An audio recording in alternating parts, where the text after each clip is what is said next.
Everyone, तो कैसे हैं आप लोग। आशा है कि आप सब ठीक होंगे। आज हम इस वीडियो में डिस्कस करने वाले हैं एक बहुत ही इंपॉर्टेंट सेल के बारे में, जो कि है आपका H2O2 फ्यूल सेल। उससे पहले अगर आप चैनल पे नए हैं तो चैनल को लाइक कीजिए, शेयर कीजिए और चैनल को सब्सक्राइब कीजिए। तो चलिए शुरू करते हैं आपके अपने टॉपिक के साथ में कि H2O2 फ्यूल सेल क्या होता है। देखो, फ्यूल सेल को समझो पहले तो। फ्यूल सेल क्या होता है? जब हम फ्यूल से प्राप्त जो केमिकल एनर्जी होती है उसे कन्वर्ट करते हैं इलेक्ट्रिकल एनर्जी के अंदर, उसे कहा जाता है फ्यूल सेल। अब यहाँ पे हम पढ़ने वाले हैं H2O2 फ्यूल सेल के बारे में। तो यहाँ पे जो ईंधन होंगे आपके, यानी जो फ्यूल होगा, वो हाइड्रोजन और ऑक्सीजन ही इस्तेमाल करी जाएगी। तो यहाँ पे हमने कुछ ये सिंपल सा इसका डायग्राम बना रखा है H2O2 फ्यूल सेल का। वैसे तो इसका जो स्ट्रक्चर होता है वो काफी ज्यादा कॉम्पैक्ट होता है, लेकिन हमने यहाँ पे जितना सिंपल हो सकता है उसे बनाने की कोशिश की है। तो ये यहाँ पे डायग्राम है। होता क्या है इस सेल के अंदर, देखो यहाँ पे जो ये हमने दो रॉड लगा रखी हैं, ग्रेफाइट की रॉड होती हैं, जिसके अंदर platinum as a catalyst insert किया जाता है। ये जो रॉड हैं ये किसकी बनी हुई होती हैं? ये ग्रेफाइट की रॉड होती हैं, ग्रेफाइट की रॉड होती हैं, जिसके अंदर प्लेटिनम कैटलिस्ट इंसर्ट किया जाता है और यहाँ पे ये छोटे छोटे छिद्र प्रेजेंट होते हैं। सिमिलरली यहाँ पे भी ये ग्रेफाइट की रॉड है। ये क्यों लगाई गई है? क्योंकि जो यहाँ से जो हाइड्रोजन गैस फिल करी जा रही है और यहाँ से ऑक्सीजन गैस फिल करी जा रही है, ये दोनों गैसेस क्या होती हैं, अगर ये टकराएंगी तो काफी हाई अमाउंट में क्या निकलेगी? एनर्जी निकलती है, जो कि एक्सप्लोजन क्रिएट करती है। तो एक्सप्लोजन से बचने के लिए ही यहाँ पे हमने क्या लगाई है? यहाँ पे दो ग्रेफाइट की रॉड लगाई हैं, ताकि इनमें एक्सप्लोजन क्रिएट ना हो। तो जैसे ही आपस में टकराती हैं, यहाँ पे हमने इलेक्ट्रोलाइटिक सॉल्यूशन फिल कर रखा है, जो कि कोई भी बेस हो सकता है आपका। यहाँ पे आप NaOH भी इस्तेमाल कर सकते हैं। तो जैसे ही ये टकराती हैं, यहाँ पे वाटर मॉलिक्यूल बनते हैं और साथ में हाई अमाउंट में एनर्जी निकलती है। यहाँ पे जो ये जगह छोड़ी गई है वाटर निकलने के लिए छोड़ी गई है, तो ये जो वाटर होता है ये ड्रिंकेबल वाटर होता है, जिसे एस्ट्रोनॉट्स वगैरह, साइंटिस्ट वगैरह क्या होते हैं, अपने ड्रिंक के लिए इस्तेमाल करते हैं। तो इसी के रिगार्डिंग हमने यहाँ पे कुछ लाइन लिखी है, वो हम देख लेते हैं। The cell consist of porous electrode, कि ये क्या कंटेन करता है? पोरस इलेक्ट्रोड्स होती हैं इसके पास में। पोरस का मतलब होता है छोटे छोटे छिद्र। देखो यहाँ पे हमने ये छिद्र भी बना रखे हैं। पोरस इलेक्ट्रोड्स होती हैं जो कि ग्रेफाइट की बनी होती हैं, ट्रैप्ड विद प्लेटिनम कैटलिस्ट, और उनके अंदर प्लेटिनम कैटलिस्ट भरा हुआ जाता है।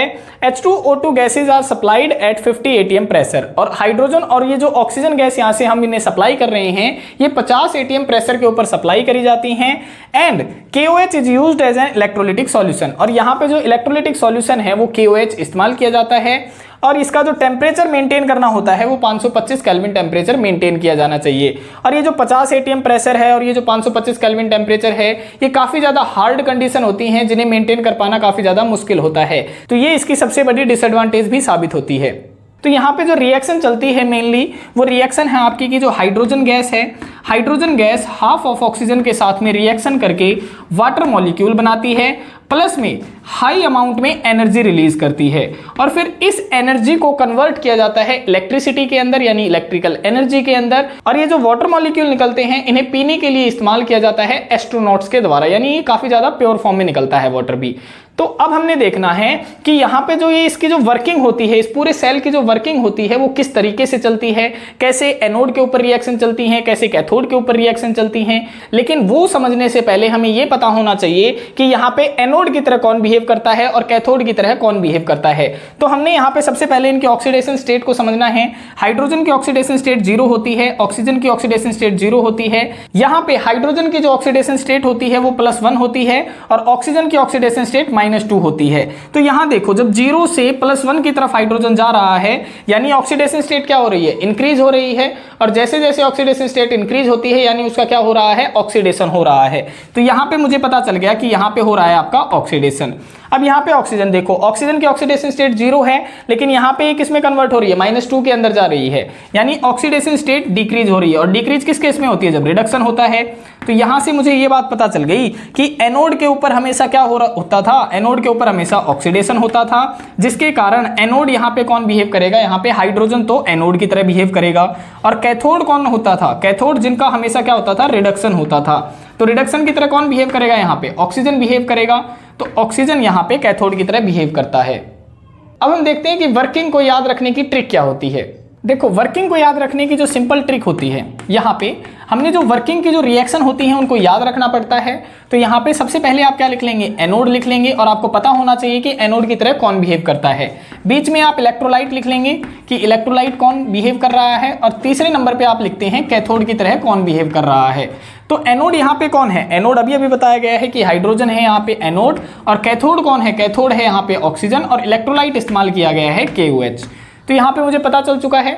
अब हमने देखना है कि ये कन्वर्ट किसके अंदर हो रहे हैं। तो देखो हाइड्रोजन यहाँ पे वाटर मॉलिक्यूल के अंदर कन्वर्ट हो रहा है, तो एनोड के ऊपर रिएक्शन किस तरीके से चलेगी? देखो एनोड के ऊपर क्या होगा, हाइड्रोजन यहाँ पे कन्वर्ट होगा वाटर मॉलिक्यूल के अंदर हो रहा है, और हाइड्रोजन के ऊपर ऑक्सीडेशन स्टेट क्या थी? +1 ऑक्सीडेशन स्टेट थी।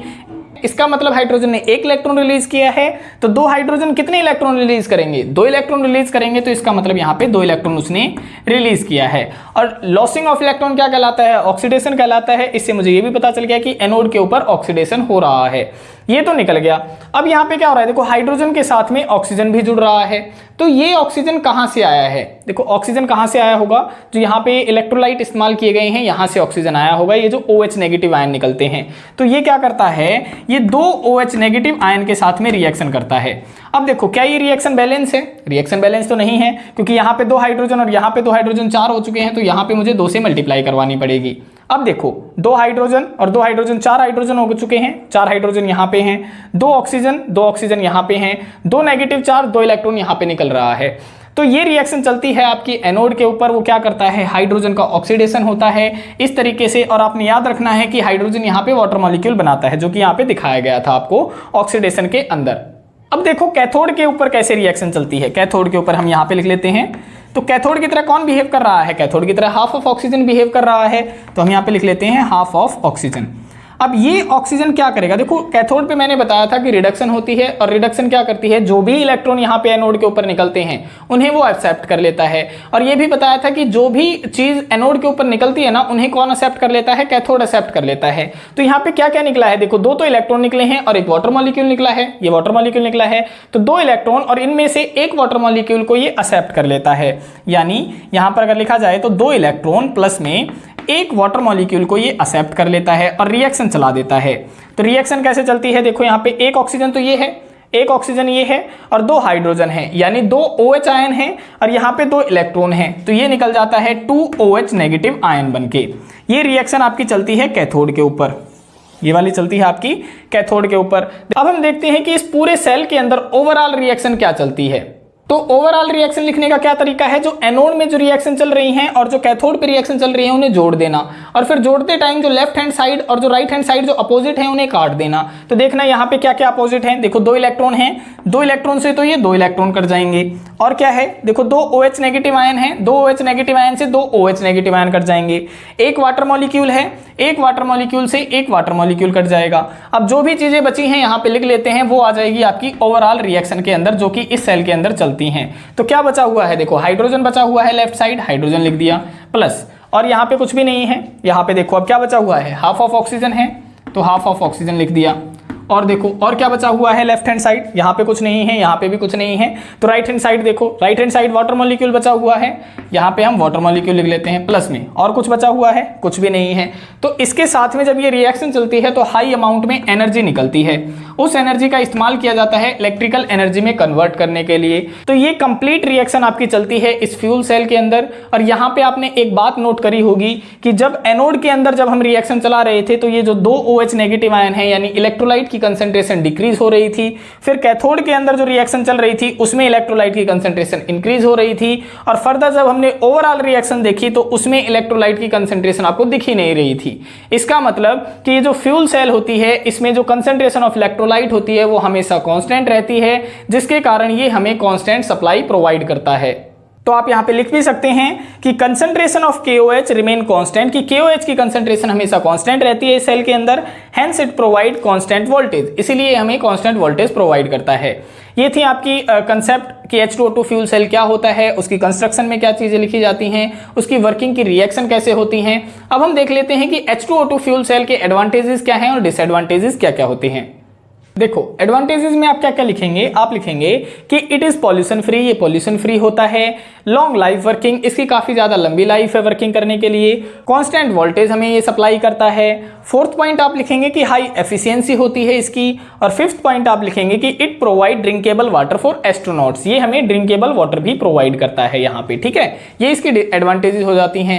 अब हम डिसएडवांटेजेस देखते हैं। तो पहली डिसएडवांटेज इसकी यही है कि ये काफी ज्यादा कॉस्टली होता है, क्योंकि इसके अंदर प्लेटिनम एल्यूमिनियम कैटेलिस्ट का इस्तेमाल किया जाता है ग्रेफाइट रॉड के अंदर। सेकंड डिसएडवांटेज इसकी ये है कि इसकी जो कंडीशन होती है ना, जो वर्किंग कंडीशन, यहाँ पे आप 50 ATM प्रेशर इस्तेमाल करते हैं, 523 केल्विन लगभग टेम्परेचर का इस्तेमाल करते हैं इन्हें वर्किंग करने के लिए, वो काफ़ी ज़्यादा हार्ड वर्किंग कंडीशन होती हैं और जो क्या करती हैं, कंज्यूम कर लेती हैं 30% ऑफ इट्स इलेक्ट्रिसिटी, यानी यहाँ से जितनी इलेक्ट्रिसिटी प्रोवाइड करी जाती है उसे पहले ही ये कंज्यूम कर लेती हैं। और थर्ड आप बताएंगे कि जो कंसंट्रेटेड KOH आप यहाँ पे इस्तेमाल कर रहे हैं ये इलेक्ट्रोड्स को डैमेज कर देता है, ठीक है। और फोर्थ है यहाँ पे नॉट कॉम्पैक्ट, यानी कॉम्पैक्ट का मतलब है इसका आप घरों में इस्तेमाल नहीं कर सकते, इनका लार्ज स्केल पे इस्तेमाल किया जाता है। तो ये था आपका पूरा कंसेप्ट H2O2 फ्यूल सेल के बारे में। आशा है आपको आज का लेक्चर समझ में आया होगा और वीडियो से रिगार्डिंग कोई भी डाउट रहता है तो आप हमें कमेंट सेक्शन में बता सकते हैं। और अगर वीडियोस आपको पसंद आ रही हैं तो वीडियोस को लाइक कीजिए, शेयर कीजिए और चैनल को सब्सक्राइब कीजिए। मिलते हैं किसी और वीडियो में किसी और टॉपिक के साथ में, तब तक के लिए बाय बाय, टेक केयर।